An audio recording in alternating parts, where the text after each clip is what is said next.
Ka inga uvea mo futuna alofa atu, malo la kotou kataki, timor te mau ole ni te mwhelawe.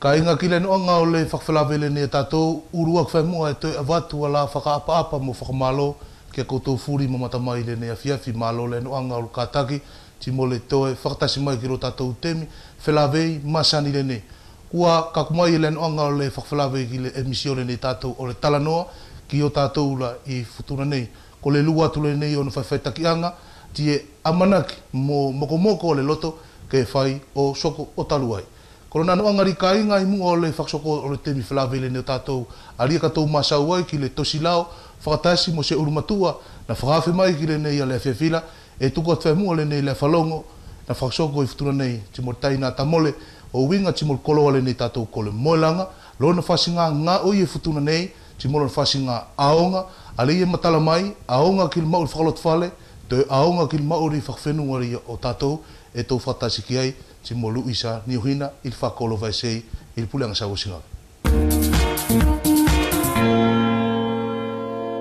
E whakaalo whātu ki a koutou ka inga e mamata mai le aso nei, malo le mauri timo le kātaki timo le teu maua o le nei temi whelawei.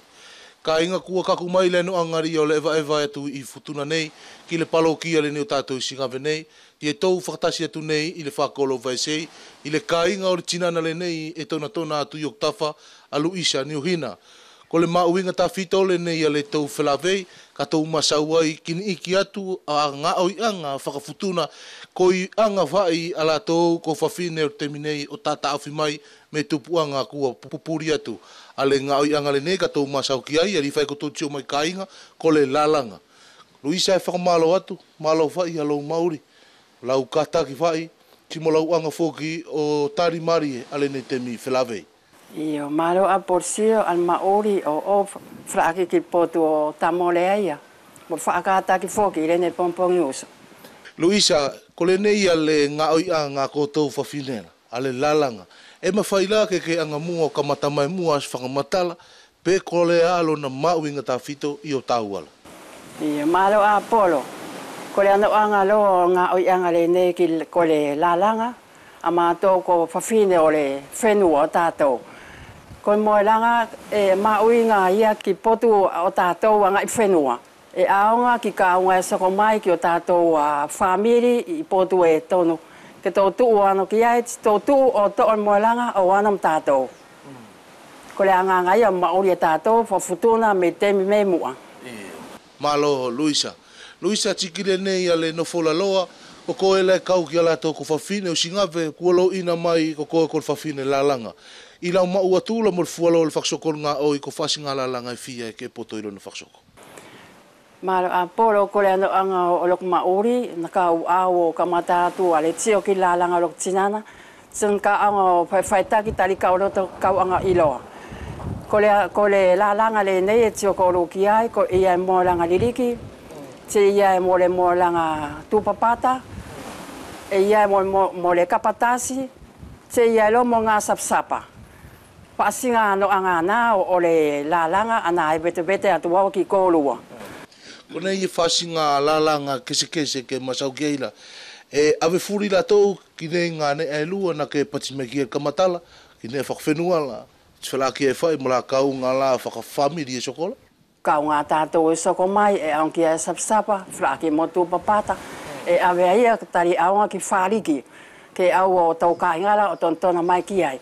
Whaki ki o tau misa, e aunga whoki le ave tu papata, ta tau whai mo sapsapa. La tau furi, moelanga, o ave ke tokoi ki whariki ke au tau ka inga, ki tau tonga o au whoki tontona mai ki ai. Luisa ko le nei lau lalanga mai la e whaila ke ango tuku mai, a le loloanga o lauanga o lalanga se moelanga. Iyo, Apolo, ko le ano anga moelanga liriki, ila ile ne lo temi ka matu aila, e sfera foki ke anga au abatu skupu ke eloi, na elongo mai tinana lalanga ala to fuko tinana mo atu lok potula e basa to lo mo na liki ite au ko sapsapa e asotasi fa ia mo nga sapsapa mo ka tontona ki ai le askatoa ko tu papa e basa alua ko kapatasi ia ko asfa ko ki lu ko o ki le na nga o ianga ko kapatasi ka pau fuki la te na lo te mi ki e yo ka pau ate ai na ki lalanga kai ai foki i ka konga ton ke tu at foki ki ta ki ai o tio at foki ki ai Luisa ko le nei foki la no fola matala mai ki te au ko la fala ia ku fraunga i ko to ki le nga o yo le ne kolola ku se nga to foki i le lau fala futuna a fe ta tola ari ta talal ka ku ia te sila fala ko tola sila ko to fraunga i le ne temi pa ti foki ko le lau fataiti e ia i lo sona ke se i la ua pe ta tau fai yo ko na no anga lo la fala le ta tala ta to me muala e ke se lo tali suksuki ai e ano ko o nga o imai e au ko me urbala ko tala furi o walima isuki le na la fala ka ko le ne lo la fala ko ingolo ko la fala taitira ko stemi fu ai no ko ki urbala se ano ko o nga o imai ese yes o nga ko nga isuki lo ai ya pele ia la fala a fe ata tola sana ke lo ku mari e fai mato le ne la fala ale ku ingo ko la fala taitira malo Luisa tie i le no anga o le whakako ki mai tama sau ki kolo le nei ko le temi foki le nei ku fe mafurfuri a ki le no anga o maori tatou ku whakatoka ngai foki ku testasinga foki tau e whawhinela al moelangala o ano ki skaungaria e sokola ta tau whai ki la ke konga i e soko i o tatou ula e ku tola siloa ki whaungai koloa whakapapalangi e tatou ko le ala umanatu gei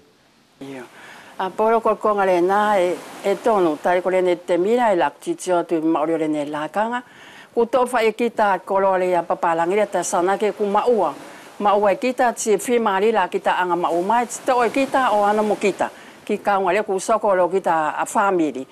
ka ki lo kula ta ofi ko fu mari ya a to mo la ngalia a au futunala o ana mo ko e pe ana fu ki ko mo nga kapa mo la ata ki le na lo fale e mari o ki aia e foki la ako tu mo nga fatu peno o ana mo au ti se la velo o ki na lo fale pe tio mai ki la kula na tu e mari ki na poto ko ia estasia ako nga ko na ai na lo to ila na tio mai ki la ko na tu mo nga fatu peno malo Luisa ku sa to ko fi to ko ki tau tu por termine o winga mol kolole ne ko sto ko i lo potula na awana ko to pa si ko sfia poto po sfanga loto ke koto anga ilo malok potula o inga tinana ka kola ku kole kita to ko tinana temi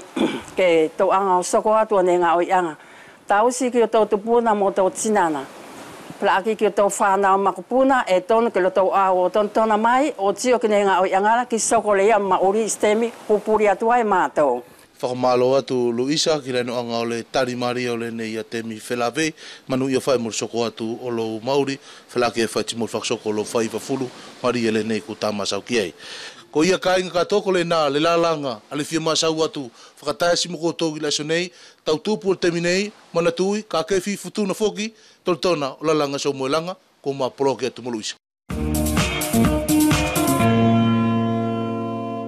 e whakamalo atu Luisa ki le noanga o le whaimai o le nei whakamatala o uinga ti mo le koloa le ni a tātou ko le moelanga. Kai ka inga ko le soko tūla i lakanga nei roa ka tō whakawhelawe iai ti mo le urumatua le nei o tātou e mauri atu i whakolo le awa i le pule anga sau o Singave a le nei e tontona atu moau a la tai uvea a Tony Oshima. Langi e whani ki koutou kuskoi manatu ki le tupuanga le nei kai maria ko le nei ko tonu masau atu i le televisio le nei o tātou. A Tonio ko le noanga o le nei a le whelave i a tāuala kua matala atu whai ki te koe mo sa atu o konga la na kaku atu o fia iro ki ai. A le ia uinga mo le tosilao na iai whai ani whakamatala pe kuni mau ma au lo uinga matua e mwhai ke ango vai mai ti mo matou o whlakia ki kaingari e tiu mai ki tātou i le aso nei. Kai ki le noanga o le tuku atu le whainga Mariela e fia whai atu whaimpuki a la whakaapa ki le potu matua le nei o ou a Tonio ma lo fai foki a lo maori te mo lau kataki mo lau tari Maria le whakawhele nei. Io, Apollo, ka toi lufa ki atu ia ki to koe le nei le solo stas whakamalo. Ke se tau alunga ki to koe. Malo foki lo maori malo lo mo lau kataki. O lau tūla ki e whai le nei ngā o i e whai e koto le nei. Tikulo nā no ngā Apollo, I mua o loe. O laku to tari ki se vesiri ka ke anga whai mai. Leng maari e mua ke tuku mai e ke whai mua sa ku ngā whakapa ki mamaru whawhenu o furio o tātou I futuna nei ti ma uvea. Ko I erori e tupu e laku whakapa atu ai ki puleanga sau o uvea. Whalaki ai ki puleanga sau o alo. Whalaki ki puleanga sau o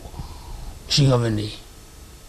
Molana kau ari ki o uvea, whalaki mol kau ari ki o alo, mol kau ari ki o Singawenei. Malo whale loto maori, malo lo mol kātaki, mol tali mamai le nei lea sola. Si kau toi whamalo atu whoke, ki lotu. Tau si mo se niola mol kau pātere katoa, uinga mol lotu katorika o tātou. Si kau toi whamalo atu ki puleang whalani, le nanga whamamaru tātou, mol tau si tātou. Si whalaki ai fua ki no whalfono me uvea, kau toi whamalo atu ai fua ki kotou. Malo kotou kātaki, mol kotou anga whai o taktaki mtau si whamari e whanau I futuna mo uvea. Si whalaki ai mol kakai lotu katoa e anga maile ni lea whiawhila. Kau toi whamalo atu ki kotou, malo whai kotou kātaki, mol malo lo I le nei asu. Lona ngatoa ngai ako. Simba, whamalo atu ki le anga le I au tuku mai anei whamalo. Le anga no fo whawhenua tātou. Kai I le kamata atu whuki o le ne whilaweila kau te loto whai mua ke te anga te whamanatu mai ke mātou whuki le sonei. Pe ko ai lau tangatala la tai uvea a Tony Ashima le ne lano whoi. Malo Apollo.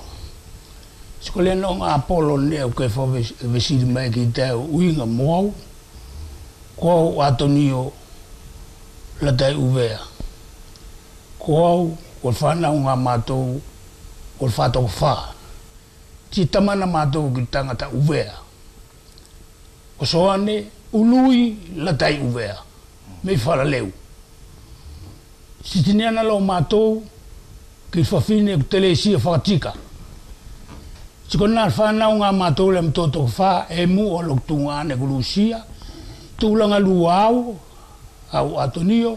tūlanga tolu losa, tūlanga whā amaria. Te nofo losa I whalani, ka nofo maria I Niumea. Ko ngā toanga whae au lako ngā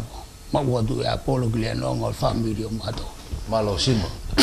Simba tiko le nei roa ka tā kakuatu roa ki le konga tā whitoria na tupua I le kakuatu o le whakawhi ki te I le potumatua le ni o a le iau winga mo tosi lao tātou. O se a sau mau o sau whakamatala ki le temi le nei o a mao atu mo tātou na whakatūtū ai ke whau a se tosi lao o le motu tātou whutula nei whalake ki uwe. Malo Apollo. Ko vesiri maui ngā Apollo ke anga whai mai. Tai ko nele nei sa kina ke pestou mauri anga tātou. Si ko tau anga ai o tau si whakamaria I le historia o tātou o whutuna mo uvea. Ako ia kau patetu ki tō e Apollo. E tō maari e whai tosi lao lai e. Nā maari e whai. Ka kilo na ngā oi, molo na whaula, mo whai o ne ala, uskoi tusa ai am tātou le ne te mil. Tani e kau patetu ki tō e Apollo. Ko tosi lao le ne ilon kamatanga maila, e maari e whai. Ka kono na uinga, ko kistea no la na au o sana ke kamata whau ma te litua leo tātou la, whatutu ai mo tosi lao la. E so kistea no ia na mauri futuna ne, ti mauri uvea. O kistea no ia na au me taswhenua na au me Niumea, ari au la taula. O au o whai whatutu le ia, uinga mo nā furia ne a ki tosi lao la. E au la taula ku vae ngai lua. Ti au tasi a potu, e au tasi vae ngai au whatasi la tau mo ko wana Niumea la. Ko tosi lao le i o tātou la, ke whai, ke whatutu e tātou la, ti a wakai a ki Niumea, ke tosi lao whatasi tātou mo Niumea. Si au tasi vaenga, e se au la tau le nā vaenga la. E au whai la tau la, ko la tau whakaukau, ki tosi lao la, ke whai, peneli e ne whakatutu, e penata puri whengula, alea, ke kolo tātou teri tuale, ko tosi lao tātou la, ke whau whai tātou, teri tuale whai tātou whakasako a uvea mwhutuna, whalani. ka kori el vaenga le na pa te toki to na o menu me e tu fotasi mai mo ko vanala ole na lo fa ko fai la to lo ke o la to lo fa tu si la ola sia fa ke ia me ia o ave ki ni me ke fa ka o ki lo nga o ia nga le ni me si o ve lo ta to lo ke to si la fa ta sta to mo ni me ko le na lo tu puanga lo le na o mai la to le na ka ta mari tangata politiki na o menu mela mona avaenga e luala ti se fo kila to fo matala mo tonu le nei tai kolona no ngalia e se au fo kila lo fo matala fo sa ko le tonu le vaenga fo la le vaenga tani au la to lo ka nga o la to ka so ria ke ne la to nga fa la o ta fi fo la to lo fa la e sko nga o la to e apolo fo sa ko kile u ngali o ta to e ai sko mona tu e la to ta to mona tu ata fa la to nga fa ki la to o fai ile con la le tata nga o ile apolo me ile na te milo ka kuma gile ne te milo ko no foi fa tato este mo fai que sa formari se ne mo to su la fa territoire la ia me mu o ka kuma gile ne te milo ta ku fa tato lo ko line atoni ko le na la ka ngala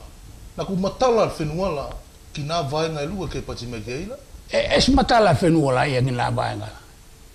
tigo tali se a fogila to fa ilo mai mo fa matala mai ale no nga ne li a wai la to tigo e a fa la to lo a fa mai ko ta to ke fa lo ngo fa la ni e io fenuala ia ke fa lo ngo la to fa la ni ka ko le na lo tu ponga no to no ko lo to o fa matala mai ane am fa ka wala lo to o ki ila kai no fa uve am futuna o falo ta enga tastato gile lo bulfengula e fa u ia le fa kau le ko tato ko to tani tu ale tato o falo falani tike pule fa sau mo ka wariki kilo le fenu o kitele mo ne furi o le fenu ei ku vem futuna kai au le fa o se o la to fa matala man ne fa venaki tari au la to au nga o falo fa la to gine le fa ilo te ki la to pour la lo ne fai fo che felo mo ile fai e lo tu la ta con mo se ni lo la le en fa so patila e se mo fai fo che nga ia fa ilo ka to sa cola e ai ti kole na ale no fo a tonio ko alo a pule aki I lotura pele na la patimaila la le se mo fai ke anga la to fa sa alo na maukila ko alo pule aki na anga la to fa so kolo winga mo fenwal con ne fai e tasi fai lo tu la ia e pas fai la to ke mari fai ko to falong falani ka kolia o fe ngane I nangane lu la ke nta to bi ei ka se fai lo fanga to no mai la to ane le e to no ke fai fai lo mai la to ne na o le fa o menu me a le vaenga ko ta to la ke nta to si la fa ta si menu me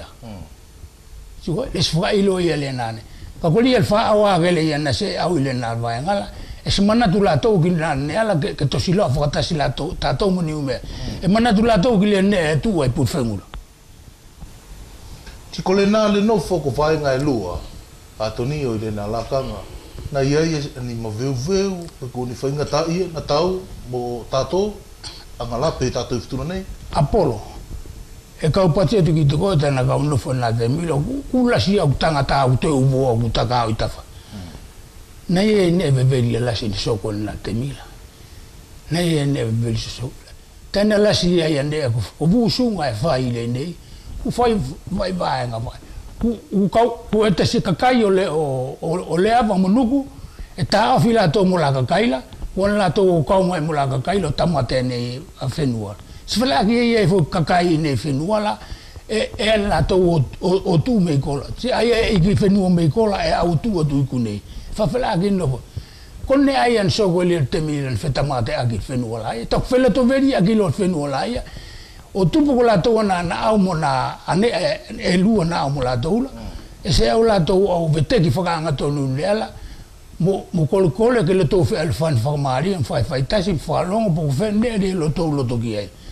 ka fa la to lo pa mai ki le ya ne mo la ne se au la to fa il fa nga to nu ne lo to o ila ko yele na tupu al ve furi on e furi o tupu al fele sta matembo il fenu fa foi mo ki ali ki ko na furi ne furi la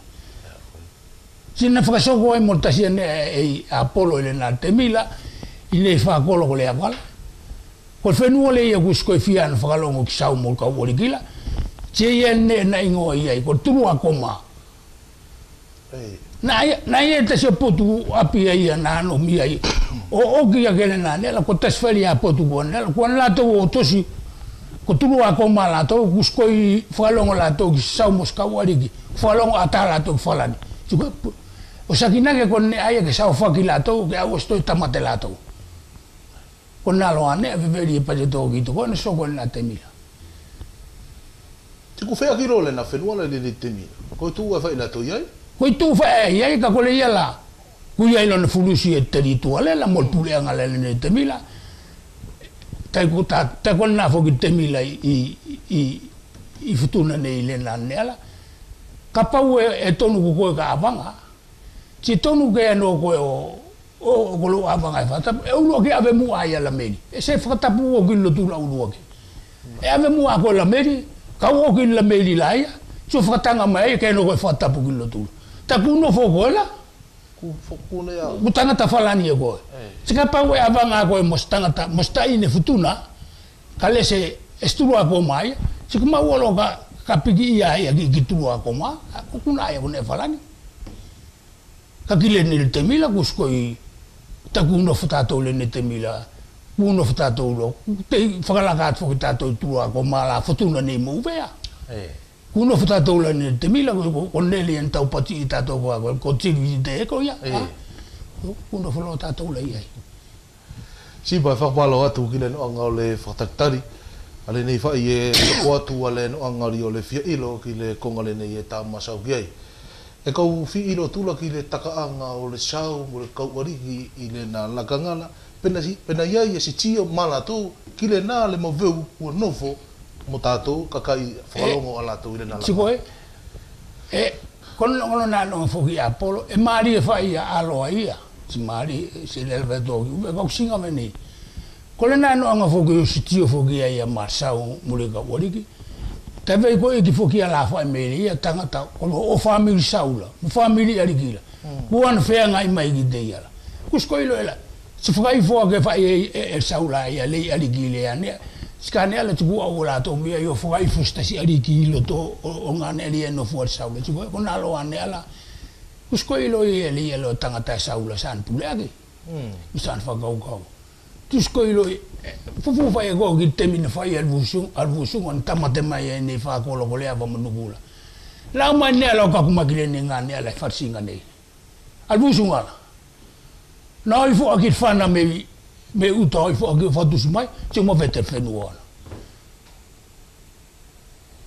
Tako nea le nāna soko le Apollo, e anga nea la bestu i pola. Tako tapua ki le fiafi.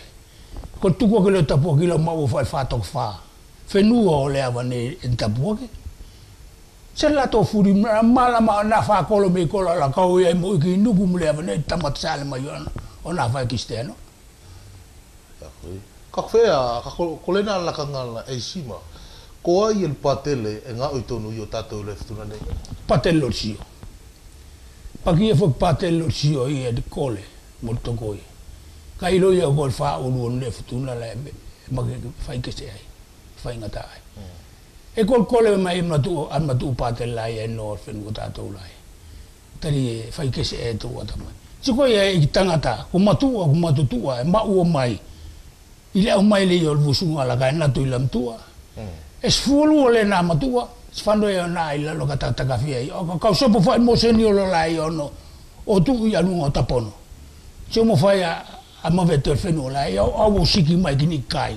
E ki tamatea ke mau ai maamu, tamate ki maamu. Siko? Atoni, kakule mari kule nei konga ke masau maki ai, lak i mei le temi kua sa pena mai tātou, ki le voteli ki le io, ki le ai, whakaoki mai loa, ki le kauon tupasi o matala i loa, a konga furia la, na nofo na vaenga i lua na ke masau maki ai. Kai kau te fia soso atu whaimua atonio i le temi o le protector hai tātou ula, e ke anga o mau ala sau mau ki mauri tātou futuna i le nā lakangala. Siko Apollo o le no le nā tu temi ki mua o nā tau nofua i le nā neala. na mari fa to mari ta kolona no nga ko patele le na no fo le na te mi ko patel falani patel so se fukantala si ko ia la no fo ia ko tulanga le stale ia futuna ne ta futuna futuna mo ko ia le sta futuna ne pule ia futuna ne te no fo ia la ko ia pule fa telefoni le yo tato ai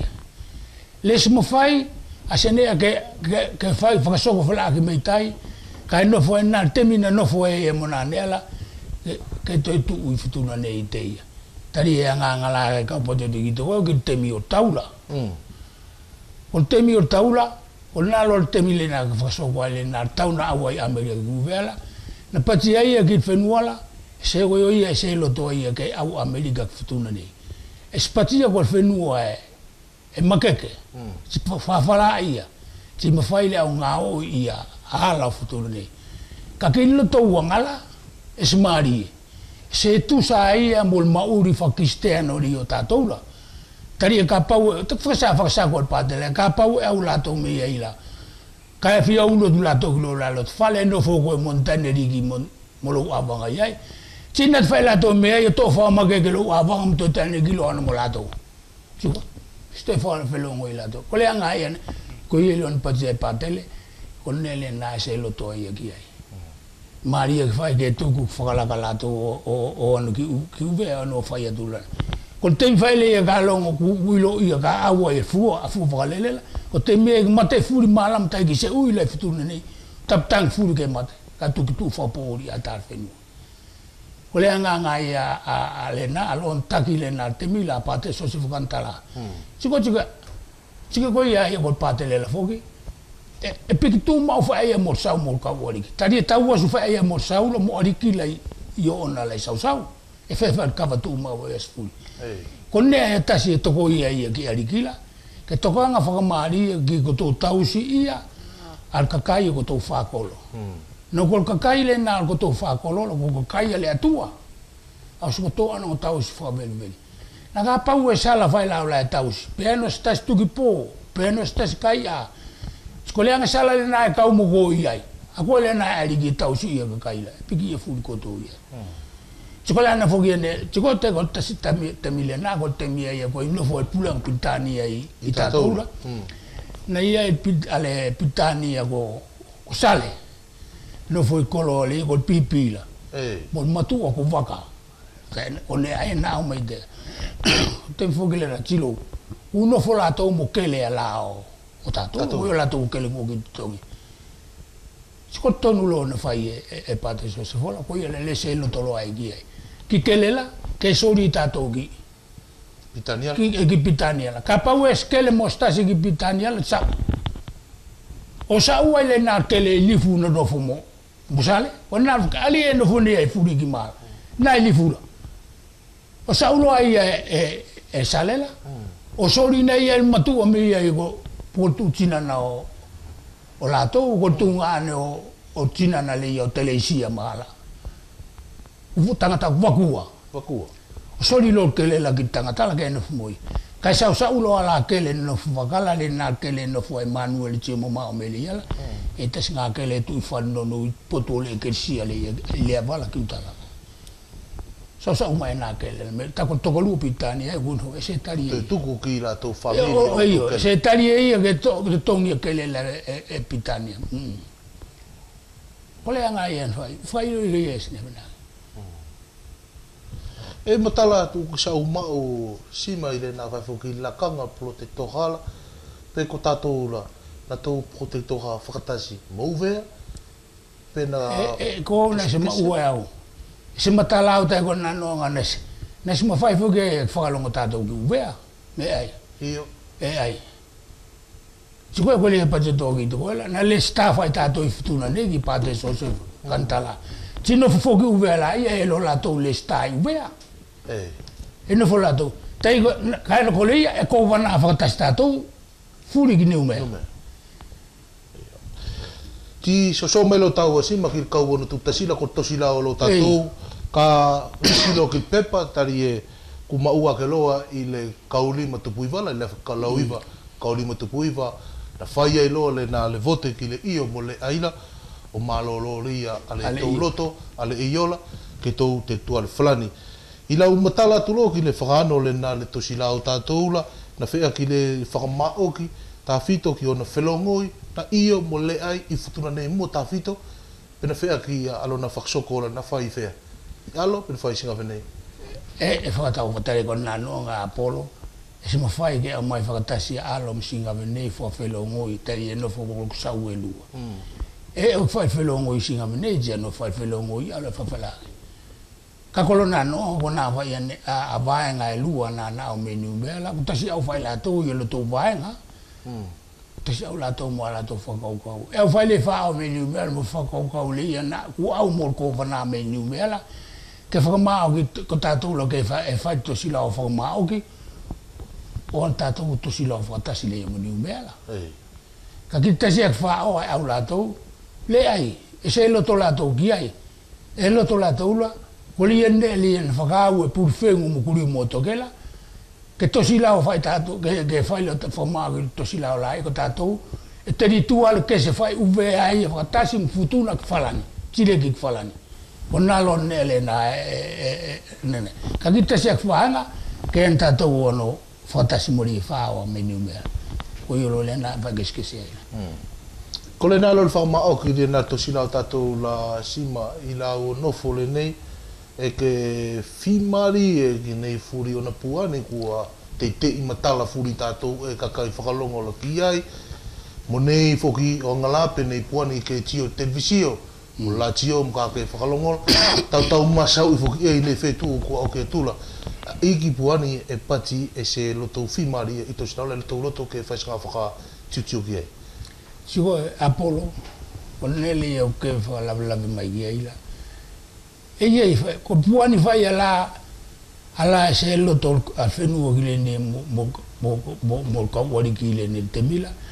ale ia puani le ia ki kele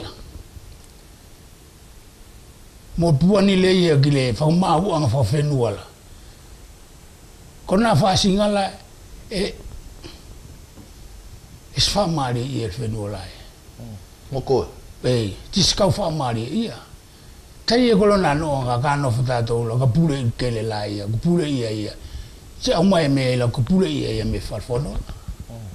ko falfono lo ko vai e fenu ta to e no fo ia kale se tonu ku lo to pule ia tali eskele fo ngola to ku kele la o arikila mo saua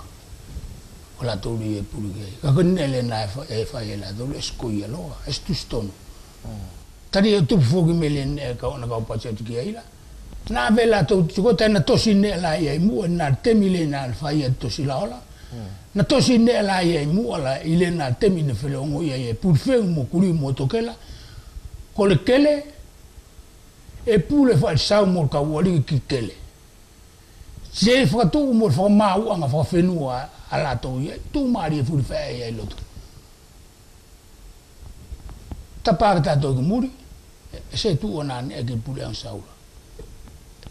ava tu e tan kole na lo ne ko na be angale na ki ni bel tan na be to sila ta to la ki ni me na be ki ni me fa me ai ni me so va ko la falani con le e patine ele e falani ko to si fa e na fa e la velu un pur fengu mo le ka ka ya na la o afa to ki te ko lo aneri lo to la to ka ki to si la e na o ki e fa e le tia be mo ai ni me fa me ai ni me so va tu la falani va tu la ku furi la to ai ke ne ai como un multa to la ki to si la le yo ni me Kolonel Puani ke masau me fuke la sima ari la o tuani ale ia kilia i mua ko kawari pule kele ale nei fonol le nei temi usko kau kawari kila ai ka sakina ke kuano la fa ko fenu seka kolari potu ke tuani ke e tuani e fa le tebe guilo ia maria tu eta to Apollo la to furi nei no fu me far fonola Apollo ko falfono la ia ko tangata furia no ki falfono na falfata salo na lima kana tu fa me ia ka soli ma sene o teki ma na lima la tia wa no falolongo esto en uwe ta kana ga ia masa wa ga lo to ji ta si pa ma ta pono lo mutu Simana tui fai e koe po ai le na mai ne ki to gola. Me tanga ta furi ko puri atu o au ai o kakumagi le ne te mila una ke pate puri na ne le tanga ta fono le ne te. Tanga ta furi anu ki fa fono la ste puri le na ne le te. E kau masalo Antonio kua whakaau wha ele ia le whakauki o le noangali o le tā temi whelawele nei. Sia ki le noanga o le whakauki o le tā whelawela. E kauto atu ale nei ale kauto kwatu le nei le whainga Mariela i lo putu matuala. I le nei ku ke kakutonu mai whoki ki le whalele nei o tātou. Uinga e whai timona ia konga kua tā masau ki ai. Al tosi lao pe ko ane mau au na ke anga o tuku whakatasi mai whakalau atea ki ala tuku kainga tio mai e ke fia anga o tuku whakalau atea tu o uinga o le tosi lao i le nei le whainga mari kuto uanga whamanatu i le ne whetu alo na kauono whetu. Malo Apollo. Ko tas whakure ne vesir ma uinga ka ke anga whai mai uinga mo whamanatu le ni o tātou tosi lao tātou te ritu ale e no fo Apollo e la ta ofiki ai usko ka fi fa mana tu e sto silao Io wogi lo fana ki ai te kolona no ngale Apollo wogi ila kulongo atu wogi fa matala mai televisiola molau mai e to silao kuse article ya ko tu ia pule asau mo kaworiki kuno folo la toi fea ala to wala fenu wala ala to wala o kelela foi fea ka fai ta to lo ka fa mana tu lo gole col to sila fa pule nga e fa falani mi falani ok isko sto sila o ya ma ma uve mufton chigi tu e la mai e le se to si ya al fai to no mo se no ona no lo ane ala alo ko ele ko poti ai usko ino futa to le to silaola uno futa to i tu ala o kin pati mai ele alo o tu pulo le Apollo poco ai lo le cristiano le yanano falani o no sini e tato ia che con la nelle con civiltà che è tato fo fenakila con e furia na e so ko e menanele tani matala col cristiano fa i futuro mo uvernano col cristiano non foi lotto i farfonola c'è noi on falani manna tu e sana ngane c'è noi o fa uile nanela che soria che sana ngane fo pale lon tula kai voti tu e futuro mo uvegi quelli e kau pace to gitu ko la gusko kau fa di le na taunela ta sona uinga mai ki deu ta go ki pace mai televisio la kundo fta to tu ala sko ino fta to lo to sila ta ko na ulo ki taki mu e ka pa gitu ko fa ilo mai la to sko tu sa mo ka ori ki ai ola lo de fla ilo ulo tola ila kulongo atula ke tuku ale tosilaola ke tu iai e pule fa ia to saula ki uve muftu asau ta to mo ka ori ki ka se puleste ko yelo li e ka ulo tu iai le Apollo se lo to ki ne ne bu fai mai la ta ko nga poto ne fai la si ka au mo igi se ilo io po a lo to mo au inga ne finu ta to lo po ne na me fea ska mo io voti che le futuna ne e sono che le tu le ne con ne tu me fea a wo me te ai e se lo to lo gi ai Antonio formalo atu ki le noanga o le whakaoko ki mai mo la uanga o le o tuku whakalau atea mai ale ne ali e na ilo loto lau moko mo lau tio ki le noanga o le teka mai o le mauri o tātou mo ne ia konga e tau piki ai i le puleanga ke tuku whakalau atea atu i le nei ale whilawei le nea fiafi ke manu ia whai Antonio ale soko atu o lou mauri si mo whamalo whawhita i le siatu ki lau uanga o tuku o mau o whakamatua ka ke whakatatai mai i le nei whakawhene whai atu alo Apollo te liu whaki atu whaki Apollo na whakamalo la whakapapa whai ki to o mo whalaki mo kaunga o i katoa kotou i le nei le sona si kauto e whamalo tu ai kotou malo kotou kataki si ko ia kauto e kole atu whaki i le nei uinga mo la tau furia la kakai o uvea mfutuna e whakalongo mai ki le nei tamasa unga ka ia e si masa u longo veri stas ka taki whamomori ki ai Na ko au la fogi le skau loto ke kau anga o le si stasi pe kau anga o totongi stasi e loto fe le tupulo masa o fala ki la pole alo na no ya iki o totongi lo kele o ku kitea mo lo fenua mo ku ari ki mo sau ki kau papalangi ko ye lo vai le tupu lo mamai o ku ko lo ngato anga fa ya polo ti ko mana ki sima ko le uvela mo futunala e langia fe fa ile nei la tonu ku ke anga tapono na ke yo malo ka inga ko le fafia filio tatou la e se ngato turia ka to soko atu ko na winga ki fa iva masani mariri e la le motu tatou ari ka to soko atu ai ki le fa iva le ne tatou ko le fa iva makola e to mamata fa mu ki le fa iva o fa te kasi o le nei tavaka na ka kumai o kau whakatasiri ia kai ki whawhiwhia i o le aso whakate tuale ni o tātou i le masina o surio i le whetu afe, lua afe, kaunfurtutasi. Mamatamai.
Kai tau soko atu kainga I lakanga nei, ti mo manatu I foki, ani whaksasa pā ki sitapa na whakasoko foki I le whetule nei na whakamanatua I le kauwha whetule ia o le tosila o le ne tātou, ko nā ona pāki tā awhi mai.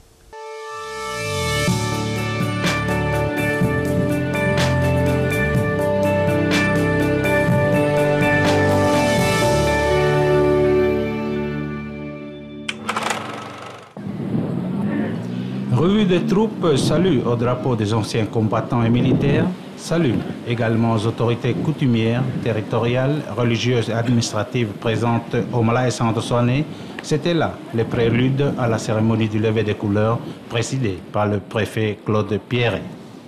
Un rassemblement symbolique dans un lieu qui l'est tout autant, mettant en valeur l'harmonie des pouvoirs co-signés dans le statut du territoire.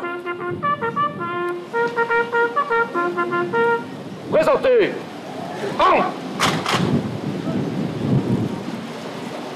Attention pour les couleurs. Envoyez.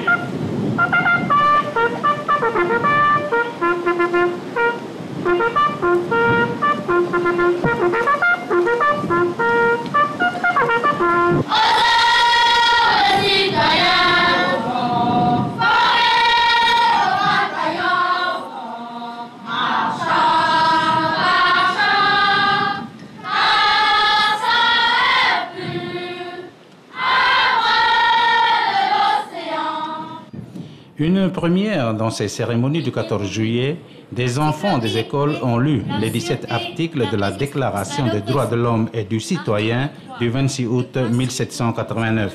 Des droits résumés dans la devise de la République française, liberté, égalité, fraternité.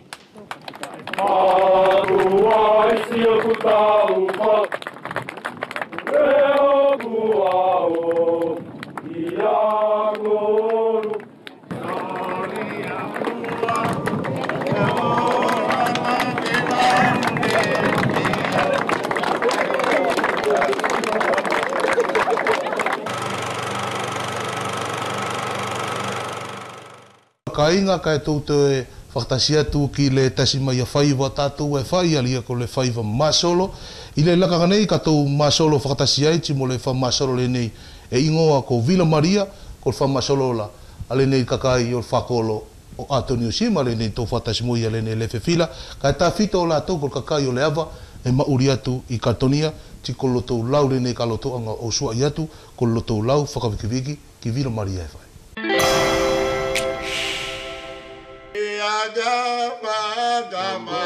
Mana iyo gile milagro ale atua iyo na songo tono I Galilea o ile kamatana de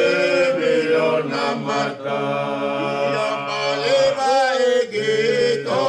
malegilia o isenata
Oiga esa anima, ay colona.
Katoa tu ka inga mariri e la o le talanoa na teuteu I ke tau whakataski ai I le nei a fiafi whakaamwha I le loto na tau mari e alona whakavavai atu, poloki atu, ko te whilawe mai a pongpong.